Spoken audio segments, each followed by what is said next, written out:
How often do you think about who you're not supposed to be? What I mean by that is, how often do you think about potential customers, potential jobs, potential anything, and you're too busy trying to adapt because you don't want to miss an opportunity instead of realizing that you're not really even supposed to do that? It's not the right fit for you because it's just not you. That's what we're going to talk about this week on Productize or Perish.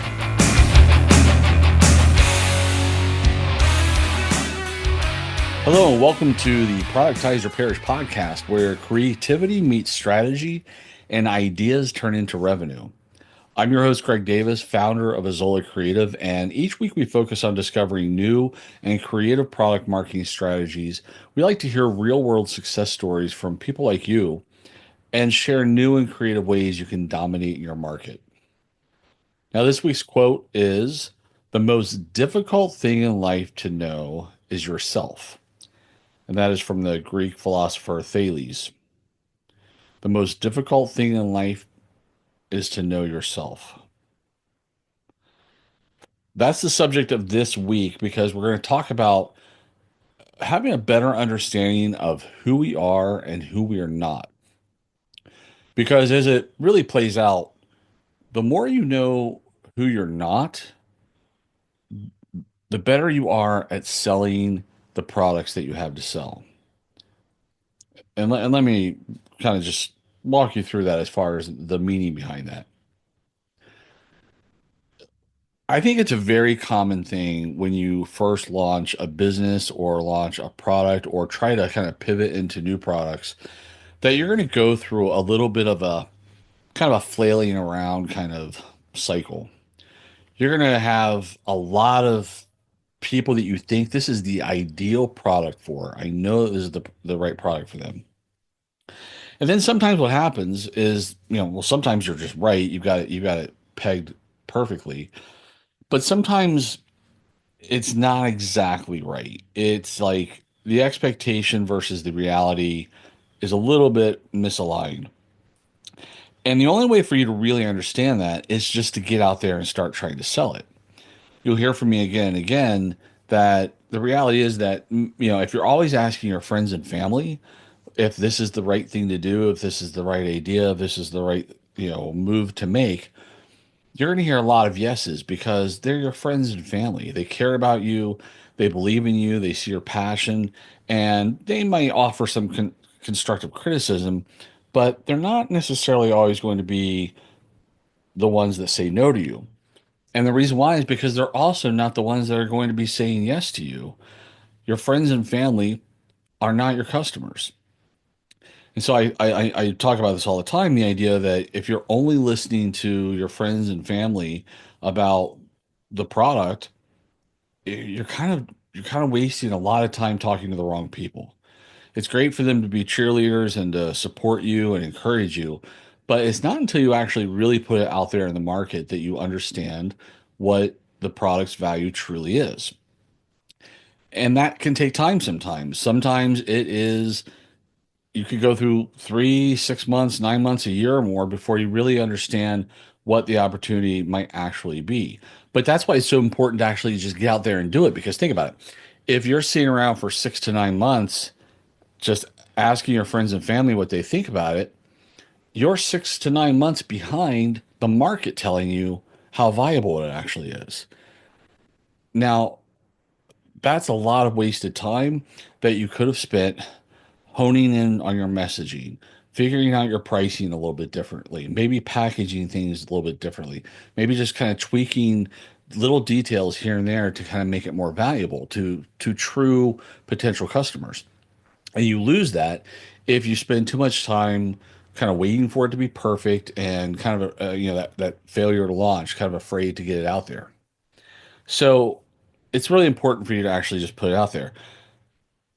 The other part of that is that you may have the market identified the wrong way. This happens a lot. There's a lot of companies. I work with a lot of companies where I'll do product consulting projects for them, and they've launched something, and they just launched it the way that they're used to launching other things, but they don't. they may have missed the step that the market that this new product is for is not the same market for their other products, or they have unrealistic expectations as to how quickly that product will be adopted, and it might take more time. Now, the good news is that, you know, if you're not failing at something, then you're just not trying. So it's okay to fail. I think we're all familiar with the expression of failing forward. The idea behind failing is not it's not you. It's not it's that you have to fail forward. You have to just put it out there, make some mistakes, say some things wrong, do some things that you shouldn't have done, and learn from all of those things and keep moving the ball forward. It's like a football game. Like you're not always going to move the ball. Sometimes you're going to lose yardage. Sometimes you're going to move it forward. Sometimes you're going to fumble and you're going to feel like you blew it, but you're able to come back. The idea is that you just have to get out there and actually start doing what you're supposed to do and let the market tell you if it's right. And so if you look at this from a kind of a progression standpoint, I think it can be encouraging. This is why it's always good to really kind of document what you're doing and really write down or do a PowerPoint, whatever it is, really building out a true blueprint or strategy of where it is you're trying to get to. Because what you'll find is that most strategies don't don't connect the way that they were outlined.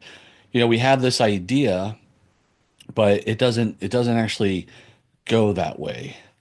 A brother-in-law of mine talks about this. He was in the military, and he talks about they would have their plan, and there'd be, kind of the first paragraph of a plan was that they're going to, let's say they're going to go take a hill.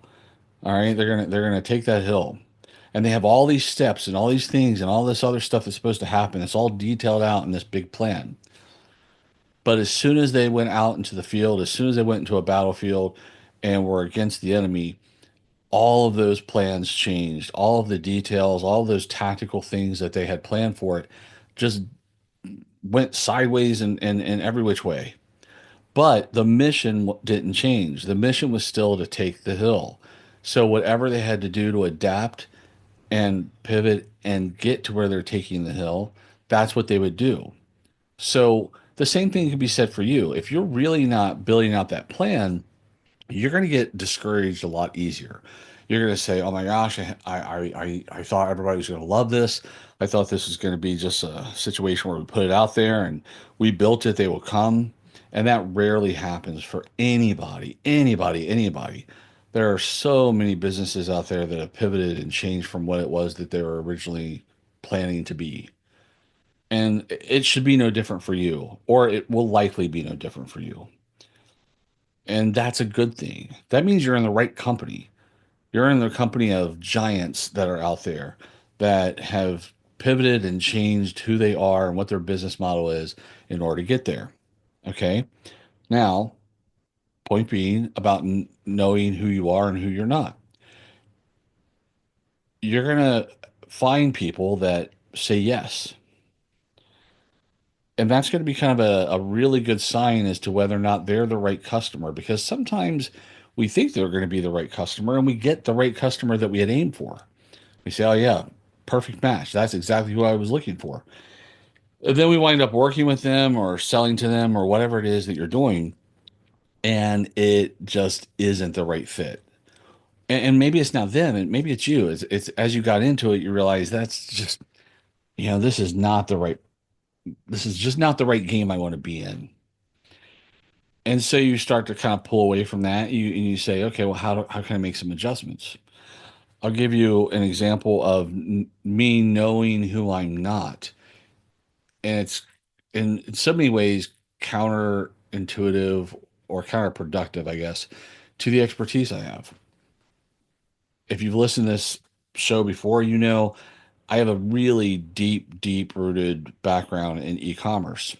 I don't work in e-commerce anymore, but that is by all means a gigantic piece of my life and my profession was starting off in the digital world doing e-commerce. And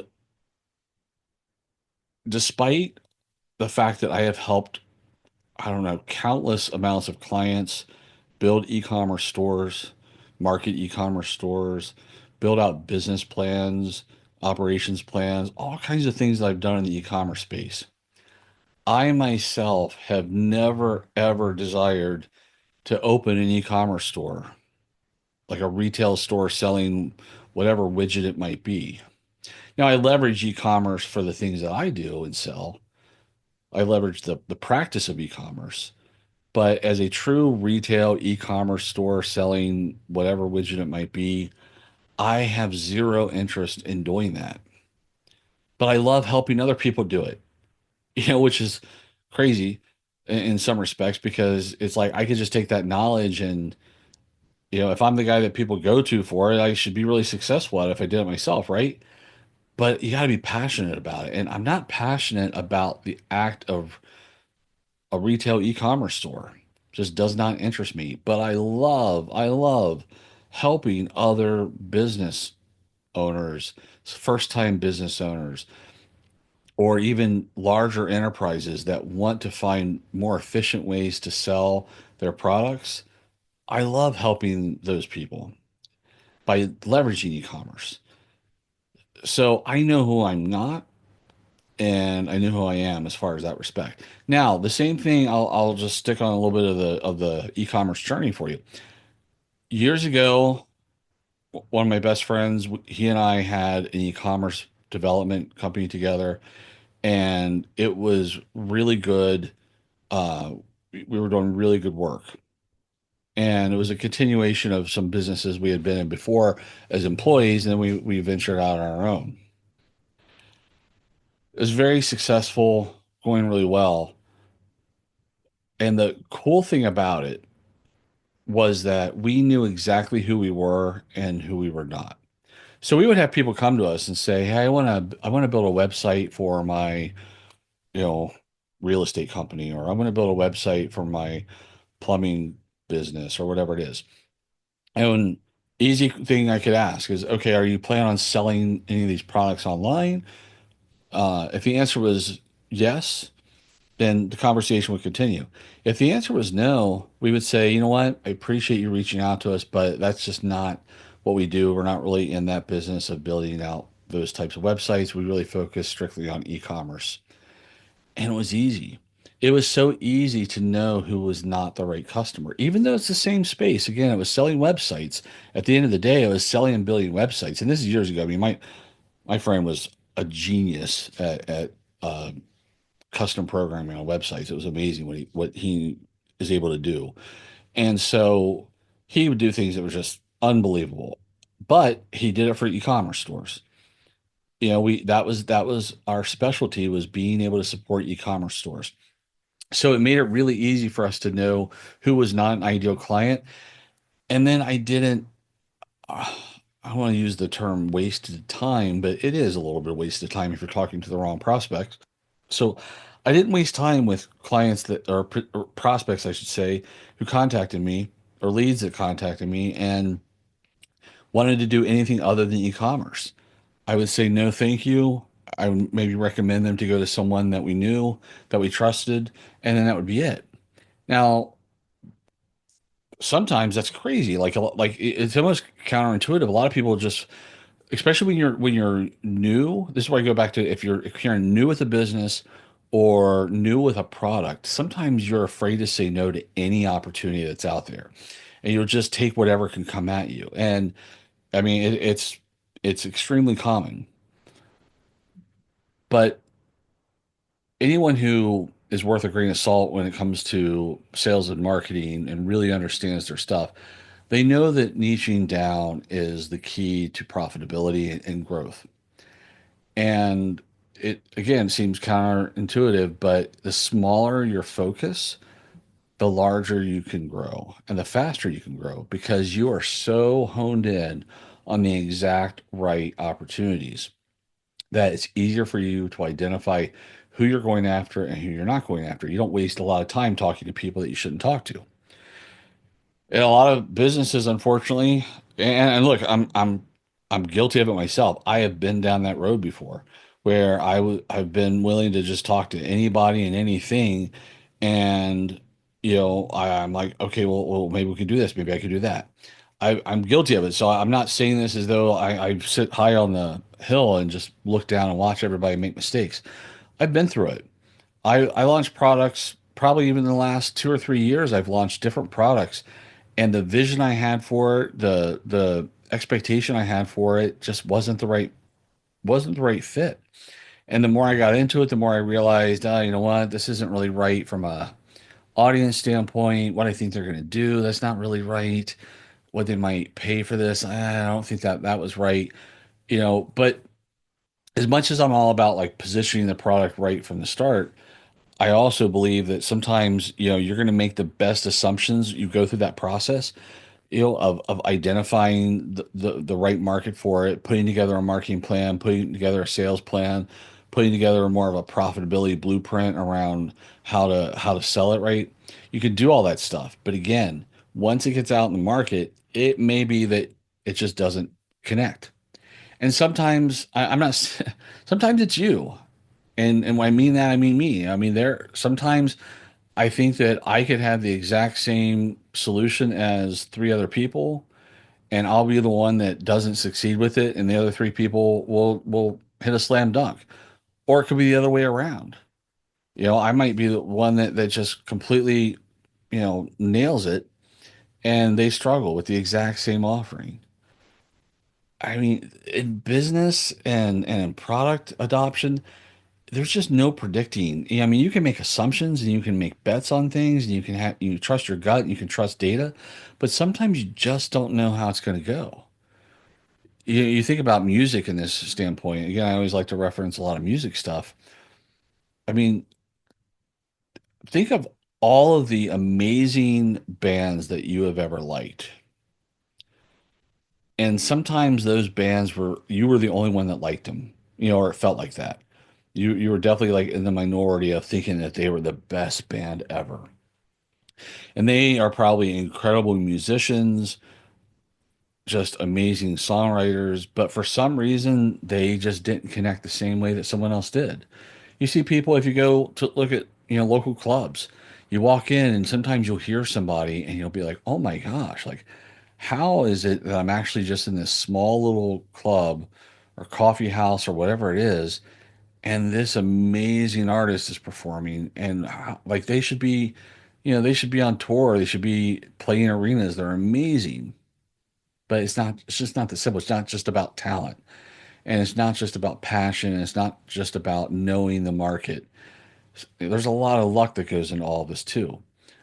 But how they say, the harder you work, the more lucky you get.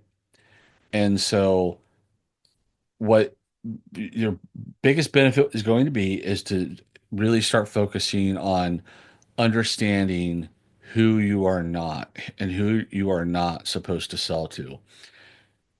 And that will come to you if you just keep at it and you keep failing forward and don't wait for 6 to 9 months to a year of just going into the echo chamber where everybody's telling you that it's the best thing since sliced bread.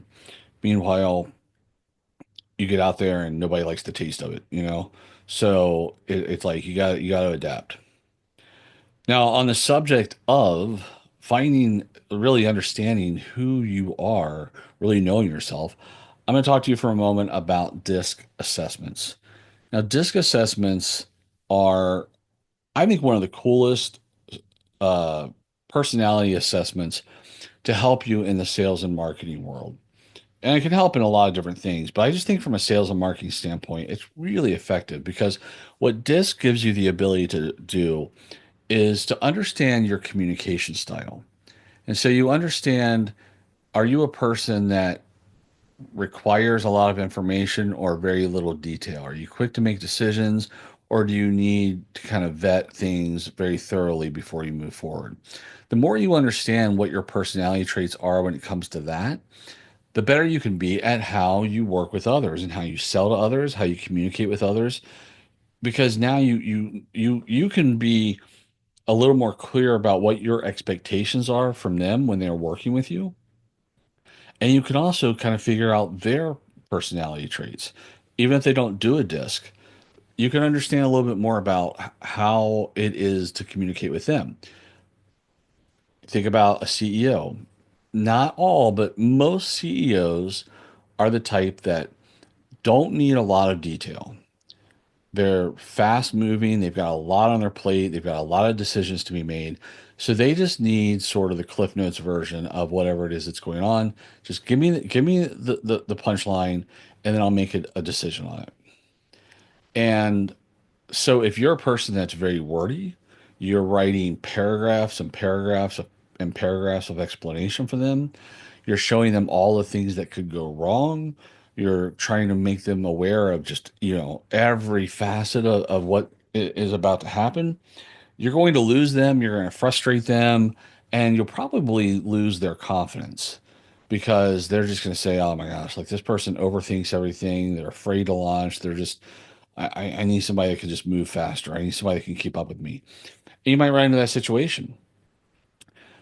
Again, not exclusively the CEOs are like that, but for the most part, most men and women that are in the CEO role, that is their personality. And it may not have always been that way. Sometimes it adapts to that because of the nature of the job, but it is the reality. So you need to be better about the way that you might communicate with them. Now, again, if you're talking to someone else, let's say you're talking to a CFO or an operations person, they probably need a lot more detail. So if you're a person that doesn't like to go into the details and you don't have time for details, that's going to be hard for them. It's going to be a little frustrating for them. And because you're too vague for them and they need more information. So it's really important to understand how to communicate with people more effectively by knowing both your own communication traits as well as theirs. And that's what you get out of doing a DISC assessment. So if you go to azolacreative.com/disc, DISC, there are a few different DISC assessments that you can do. And there's a couple of different ways you can engage with DISC. So one is just a self-assessment. You can take one yourself and you can just read over the results and say, okay, that's cool and whatever. It's something I'll try to work with. Or you can do one where you'll actually work with a DISC facilitator or call it a coach mentor that's in disc, and they'll meet with you to go over the results, and that's really powerful because they understand disc and they understand the different traits and the way to make it work, and so you can actually have a conversation with someone who can explain some of your traits as well as some ways that you can adapt to other people's traits.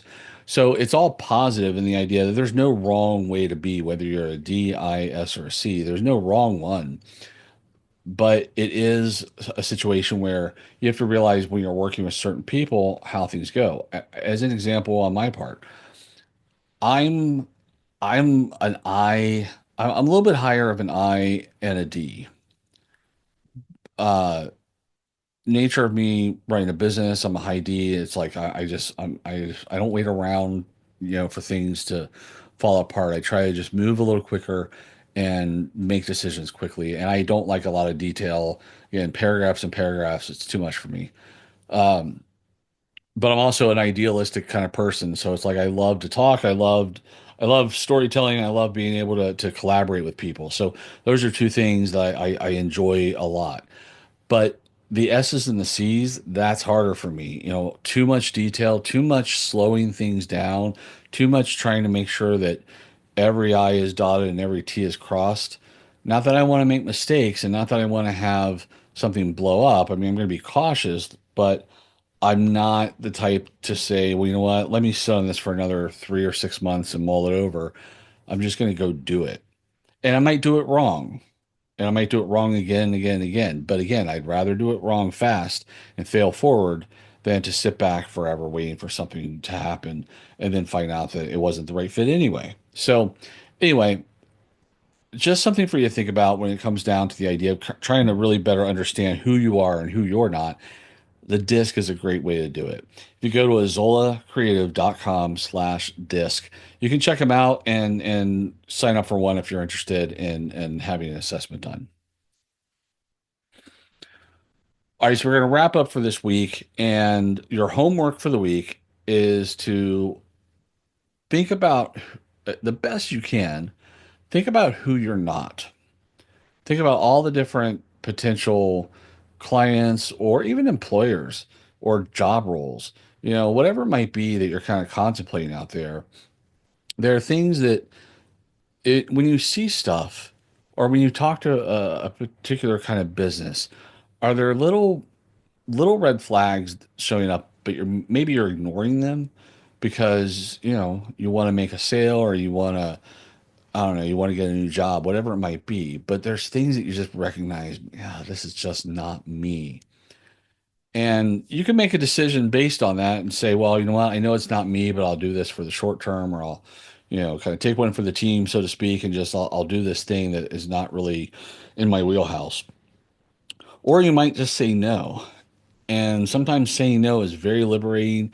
It's very encouraging for yourself, inspiring for yourself. It can be motivating for yourself to say no to people.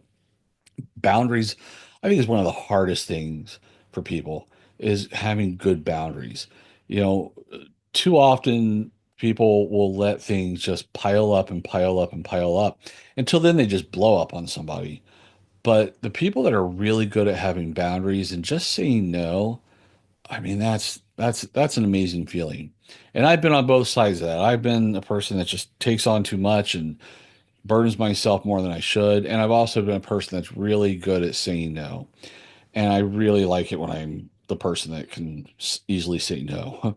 Excuse me, playing a little bit of a head cold. But so that's your homework this week is try to figure out to the best of your ability, identify the things you just are not that person and eliminate it from your path. And maybe it'll help you get some clarity around the customers that you're selling to. Maybe you'll realize I've been talking to the wrong customers. Maybe you're selling the wrong product. I've had scenarios where I had a product that I used to love to do. I loved it. It was a lot of fun for me. It was very creative. But then I realized there's no way I'm going to scale this the way I want it to. At least not at that point in time. It was just something I could not scale. And so I had to walk away from it, even though I didn't want to, because I realized the customers are wrong and the product is wrong because there's not enough hours in the day to make that scale. So sometimes you just have to look at that stuff. So anyway, homework, find out who you are not so that you can do a better job of selling to the right customers with the right products. All right, the last thing I'll ask you is if you have any comments, questions, opinions, please go to azolacreative.com/podcast and feel free to share them there.